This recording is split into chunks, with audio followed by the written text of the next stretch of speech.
J'avais une prophétie. Par la grâce, je vous fais part.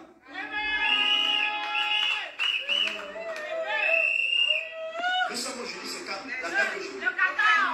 Le 14. Aujourd'hui, c'est le 14 janvier 2024. 14 janvier 2024. Et pendant que je prenais l'Esprit de Dieu m'ouvrait les choses, je voyais des choses. Il m'ouvrait l'Esprit, je voyais des choses. Et j'ai vu quelque chose que Dieu m'a dit par rapport au prophète. Et surtout, aux jeunes prophètes de ma nation. Les jeunes prophètes qui se lèvent dans ma nation. Écoutez ce que Dieu m'a dit. Dieu m'a dit, beaucoup de jeunes prophètes de ma nation ne s'attachent pas à Dieu. Ce qu'ils font, c'est quoi? Les prophètes de ma nation, ils se confient plus à l'homme qu'à Dieu. Ça veut dire que les hommes de Dieu de ma génération, ils ont pour habitude d'avoir plus d'honneur et de valeur pour des hommes que pour Dieu. Plusieurs, au lieu de chercher Dieu, pour que l'Éternel fasse grâce, ils cherchent plus des hommes. Et il faut que par les hommes, Dieu fasse grâce. Mais Dieu dit, ceux à qui il s'approche les connaissent. Mais moi, l'Éternel, je ne les connais pas.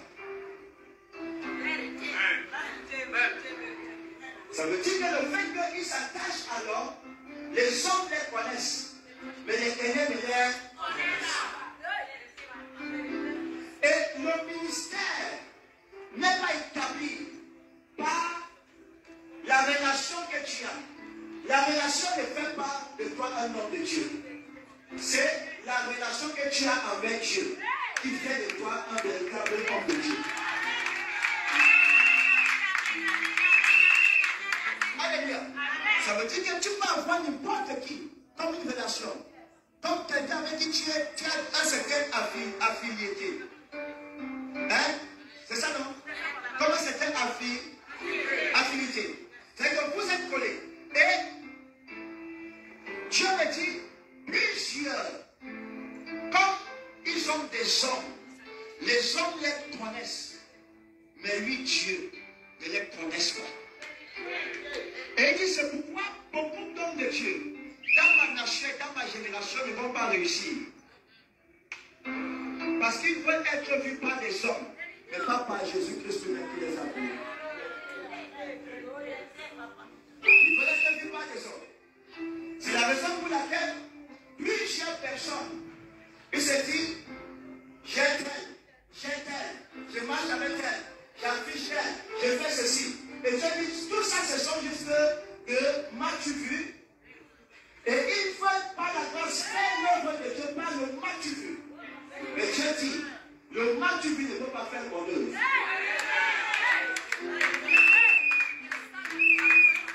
Et Dieu me dit, en cette année, dans cette nation, les gens qui ont pris la possibilité et l'engagement de s'attacher à Dieu à 100%, on va voir ça, ils vont produire des fruits. Ils vont produire des fruits. Et c'est là où Dieu va commencer à expliquer. Écoutez bien aimé, j'ai béni le Seigneur, le Dieu des esprits de prophète, parce qu'il m'a révélé beaucoup de choses. Je me suis réveillé ce matin et j'étais dans la joie. Et j'ai compris qu'il y a un mouvement exceptionnel qui est en train de venir en cette saison-ci. Les vrais serviteurs de Dieu en cette saison, Dieu va les élever au nom de Jésus. Dieu va les établir au nom de Jésus. Dieu va les positionner au nom de Jésus. Dieu va les restaurer au nom de Jésus. La grâce de Dieu va agir à leur faveur. Et l'onction de Dieu va les accompagner. Dieu m'a dit, il va accompagner ses frères serviteurs. Il m'a dit, il va accompagner ses frères serviteurs. Regardez bien aimé, pendant que j'étais en train de réfléchir, le Saint-Esprit a commencé à me révéler l'histoire, parce que j'ai médité cette histoire hier, et c'est ce matin que Dieu m'a éclairci encore l'esprit. Et le Saint-Esprit me révélait l'histoire de Saül, de Jacob et de Isaac. Ces trois personnes. Il dit, voici l'état de l'église du Cameroun. Il y a le pasteur Isaïe, le pasteur Jacob et le papa Isaac. Donc, il dit, dans ta génération, il y a des pasteurs qui sont des pasteurs de la généalogie d'Ésaü. Et il y a des pasteurs qui sont des pasteurs de la généalogie de Jacob. Et il me dit des pasteurs qui sont de la généalogie de Jacob. Ce sont les pasteurs-là qui héritent le manteau.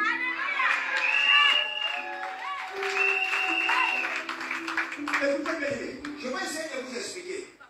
Qu'est-ce qui s'est passé entre Jacob et Isaïe? Je vous explique. Isaïe, c'était quelqu'un, par la grâce de Dieu, qui avait pour appui un homme.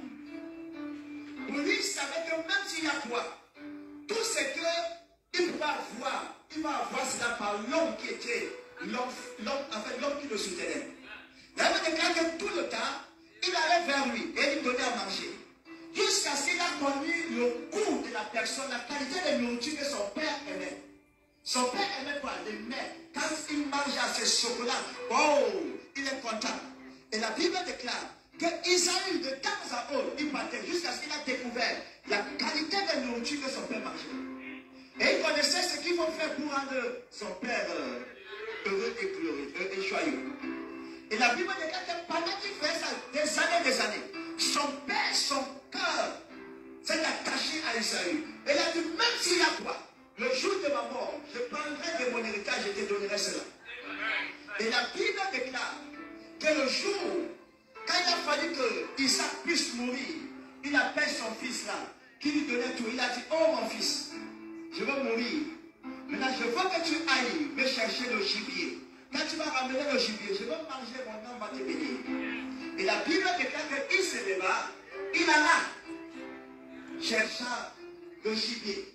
Pendant qu'il va chercher le gibier, celui qui n'était pas aimé, celui qui était abandonné, celui à qui on n'avait même pas d'héritage, il était dans l'attente. Mais c'est lui-là que Dieu avait choisi.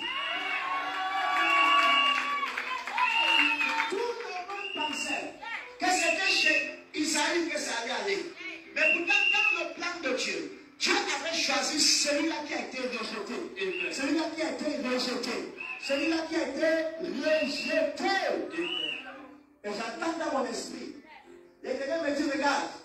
Il me dit, regarde. Et je commence à regarder. Et je regarde et Dieu me dit, regarde. Isaïe. Quand Isaïe était là, tout se passait comme il fallait.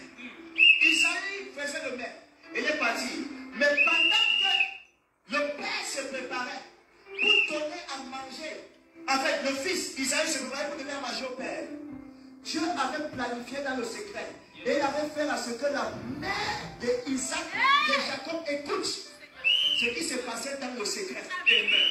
Donc Dieu a envoyé la mère de Jacob pour entendre des choses qui étaient faites dans le secret. Parce que Dieu avait voulu que celui-là qui était rejeté soit béni. Amen. Et c'est comme ça que la Bible déclare, la mère de Jacob a reçu l'information.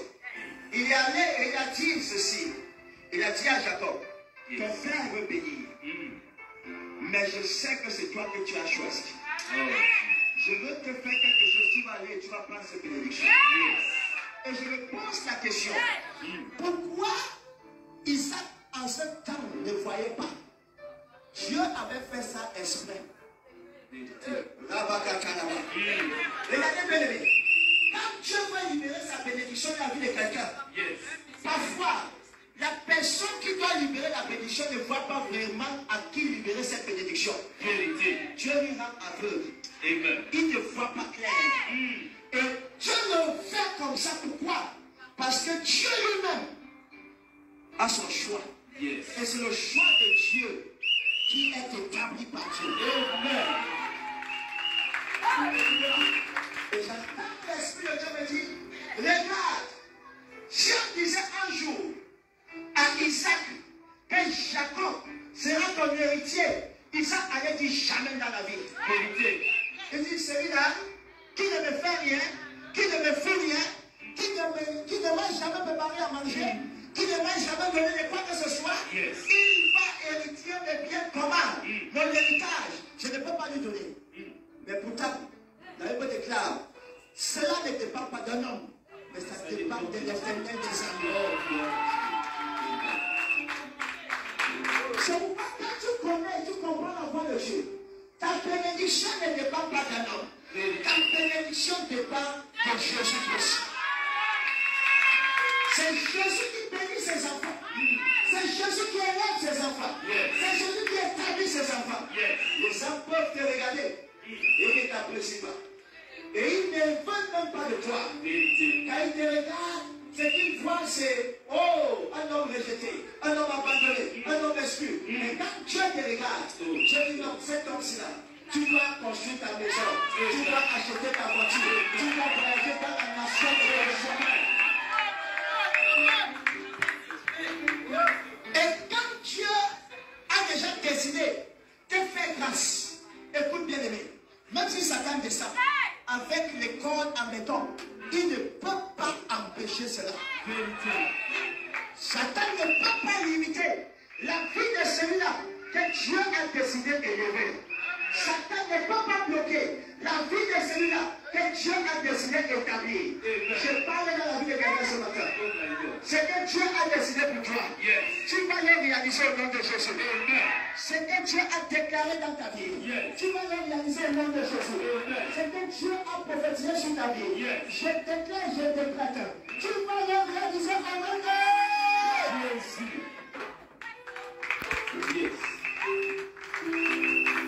Écoutez, ta vie dépend de Jésus. Ta destinée dépend de Jésus.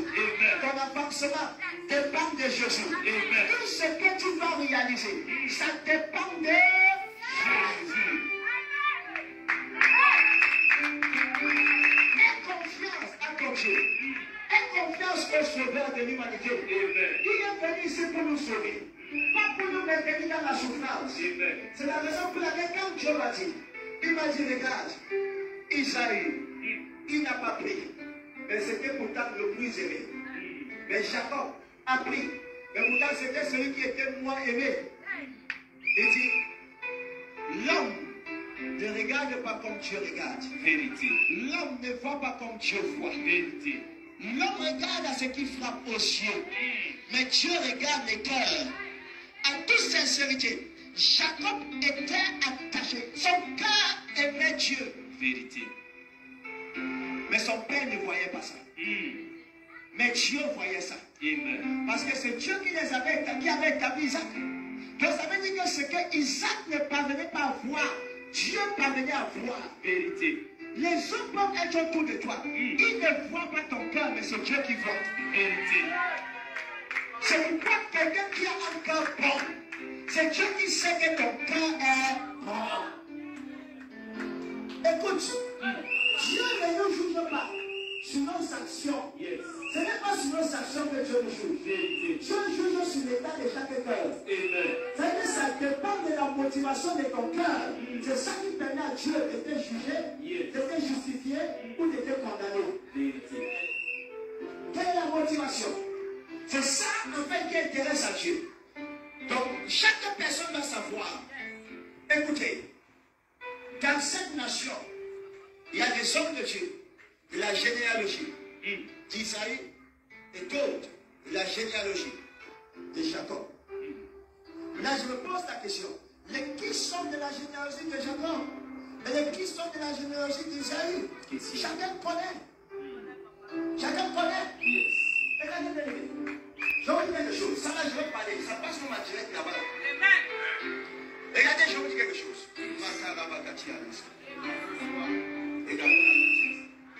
Voici ce que Dieu m'a dit.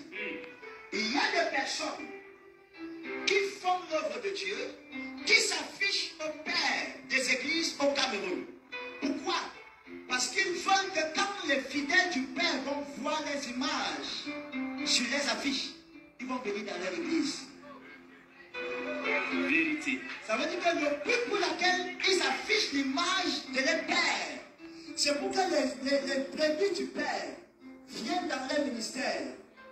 Donc, leur but, ce n'est pas de partir pécher des âmes ou alors de prêcher l'évangile. Pour, par la grâce de Dieu, que Dieu fasse ce qu'ils veulent faire dans leur ministère. Mais leur désir, c'est quoi? Il faut qu'on me voie que je suis avec tel homme de Dieu, afin que les fidèles qui sont dans leur ministère viennent dans mon église. Et l'Éternel me dit ceci. Écoute, ce qui les fera tomber, c'est quoi? C'est parce que la motivation, c'est de prendre, de tirer ce que les autres ont. Ce n'est pas de bâtir le royaume des cieux sur terre. Yes. Parce que si tu veux bâtir le royaume des cieux sur terre, tu sortiras, tu parleras de l'Éternel, yes. Tu prêcheras sa parole, les âmes seront sauvées, et tu vas les parler à Jésus-Christ. Le ministère, c'est de pêcher les âmes, et que les âmes soient sauvées. Tu pêches les âmes, tu parles de Jésus, et les gens croient en ton Jésus. Et c'est à partir d'aujourd'hui, je veux servir ton Jésus. C'est ça le ministère. Mais ça n'empêche pas le fait que peut-être un père, ou alors un bébé de l'église du Père ou de l'église du Fils, pas chez le Père ou vient chez le Fils. Ça n'empêche pas. Mais le problème, c'est la motivation qui pousse. Pourquoi tu affiches le Père? Si ta motivation, c'est pour que ces brebis viennent dans ton église, tu as échoué dans le ministère. Vérité.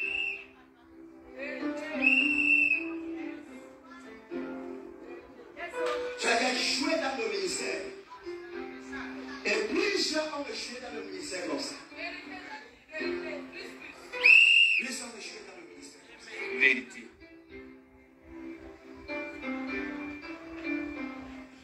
Tu fais plaisir à qui? À Dieu ou à l'homme? Tu sais qui Dieu ou tu sais un homme? Qui serons-nous en réalité? Si tu connais qui tu sais, c'est de là où tu vas commencer à voir la différence dans ta vie. Nous avons un défi. Notre défi, c'est quoi? Sans Jésus, notre vie n'a pas de sens.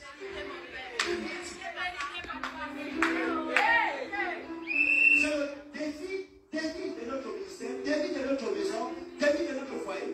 Et c'est la raison pour laquelle, même quand il y a des tribulations, nous parvenons à maintenir notre foyer. Nous parvenons à résister les forces et ténèbres qui se lèvent contre le ministère. Pourquoi? Parce que nous savons que Jésus-Christ, c'est lui seul que nous servons.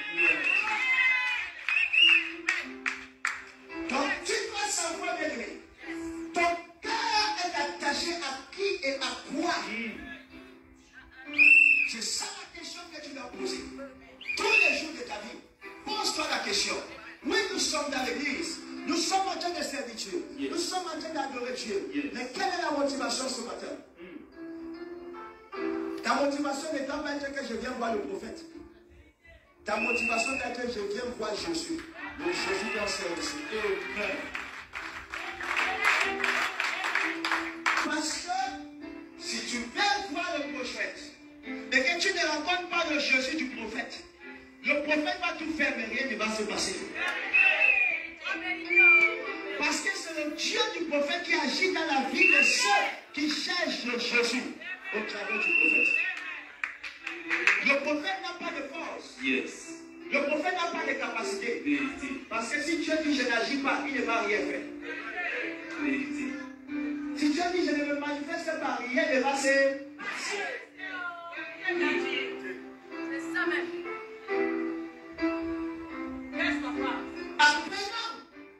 On nous attacher à Jésus. Alléluia. Amen. Écoutez, je n'exclus pas le fait que nous devons avoir des pères. Écoutez bien mon message. Les pères sont importants. Les pasteurs sont importants. Les dirigeants sont importants. Mais le problème c'est quoi? Ne laisse pas Jésus pour mettre toute ta confiance à un homme. Parce que si tu laisses Jésus pour mettre toute ta confiance à un homme, je suis certain qu'ici présent, j'ai déjà déçu beaucoup de personnes. C'est normal, parce que je ne suis pas Dieu, je suis un homme. C'est Jésus qui ne déçoit jamais.